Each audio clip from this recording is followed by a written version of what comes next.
What's up? I was listening to a speaker one day and he mentioned this particular things that he called the six human needs.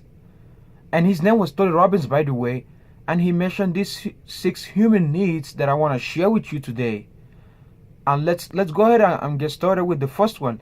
It's called the need to be certain. Human beings want to be certain sometimes. We want to know what's going to happen tomorrow, or what's going to happen in the future, or what's going to happen next. I'll give you a classic example. This could be a movie. You watch a movie and you watch it all over again and all over again and all over again. Why? Because you know what's going to happen in the end. You know this is a good movie. So you spend your time watching it again. You even sometimes pay to go watch it again. Because you know it's a good movie. You know the end. But sometimes in terms of knowing what's going to happen in the future, you can do that. So you try to escape pain or escape suffering by taking things that you feel comfortable with. But sometimes that could be like a survival instinct. And sometimes you get caught up with your law of familiarity and you get bored. And that's why we have this second human need, which is the need to be uncertain. This is the surprise instinct. This is when we demand surprises. Like if I ask you now, do you like surprises? Chances are your answer was yes. But you're wrong. See, people don't like surprises. The surprises that we like are the ones that we want, the one that we expect. The ones that we don't want, we call them problems. So you don't like surprises. The surprises that you like are the ones that you want. So if you claim to like surprises, then you like surprises. If you see anything that came out in your life, you don't call them problems, they are all surprises. So that's the second human need, the need to be uncertain. The third human need is the need for significance. The need to feel important. They need to know that we count in our life. They need to know that we are somebody. Like people can do anything to feel significant. What fulfills you might not be something that fulfills me. Your definition of feeling important in a society might be in having lots of money, being famous, or having a lot of cars, or having a lot of houses. It's different for everybody. I tell you this, I went into a pizza place one day. This pizza place, I've always been there. Like that's where I buy pizza. So there was a waiter there. She was a lady, and she came up to me and said, "Hey sir, what can I get for you today?" You know what I asked her? I asked her, "How are you doing?" And she said, "I'm doing fine, thank you." What happened next was I was sitting waiting for my pizza. It takes about 10 to 15 minutes. What I noticed is that she came up from the counter and came all the way to me and gave me that pizza in my hand. I tell you this, that has never happened before. They usually call someone from the counter and give the pizza to them from the counter. But this lady stepped out from the counter and come all the way to where I was sitting and gave this pizza to me. What I understand is that maybe that's one of the things that has to happen for her to feel important. For people to ask her, maybe, how are you doing today, or how is your day going? It's a magic formula. And many people, it makes a big difference. When people feel that you see them as someone who is important, they'll do more for you. The fourth human need is the need for love and connection. Human beings crave love. People die for love. I mean, I can't even get the hang of this one. Like it's almost a need for everybody, love and connection. But here is something to keep in mind, is to differentiate between love and obligation. You know, some people do some things for you because they feel obligated.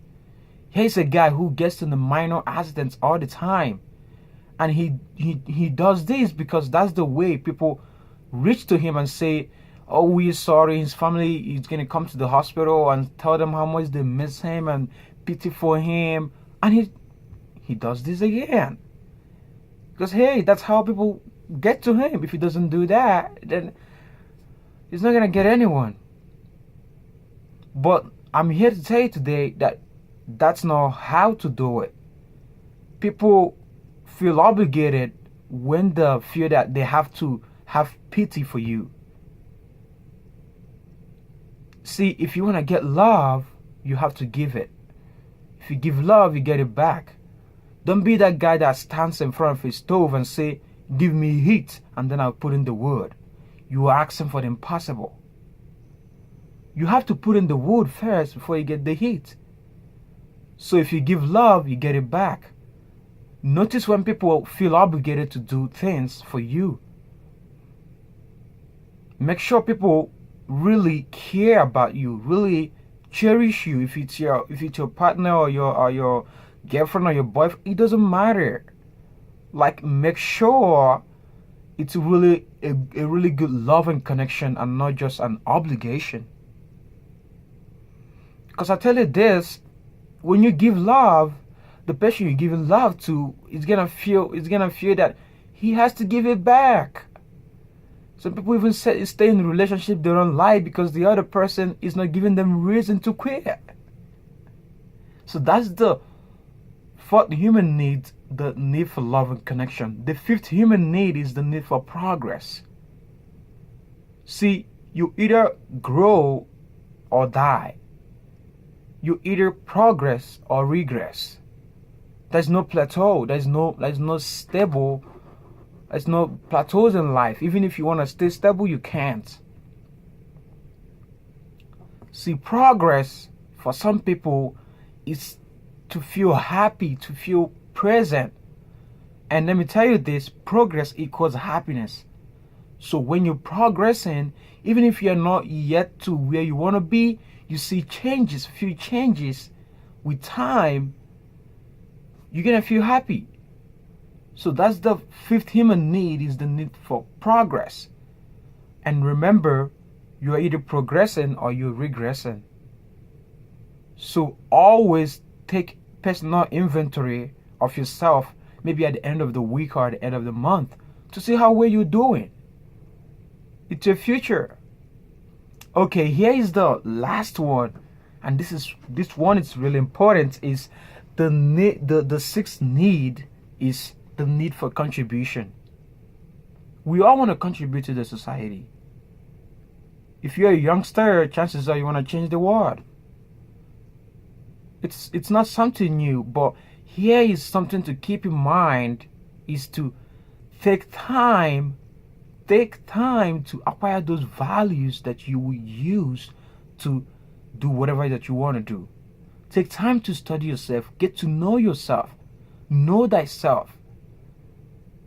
Go to the books, go to the classes, go to the seminars, go searching for good ideas on the field that you feel most interested about.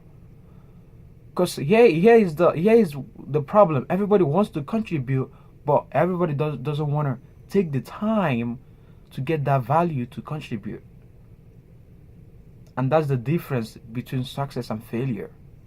It's a difference between 5% being successful and 95% doesn't know the direction. So these are the 6 human needs. Let's recap. First, need to be certain. Second, need to be uncertain. Third, need for significance. Fourth, need for progress. Fifth, the need to progress, and the sixth one is the need for contribution. Now, all these 6 might not apply to you, but surely, for sure, one of them does. So find out the way to fulfill this need, because the art of fulfillment is the juice of life. When you feel fulfilled with what you have, when you feel happy, then there's nothing else. So find a way that is unique to you to meet these needs. a way that is unique to you. Keep that in mind. Don't be a follower, be a student. Take advice but not orders. Thank you. Peace.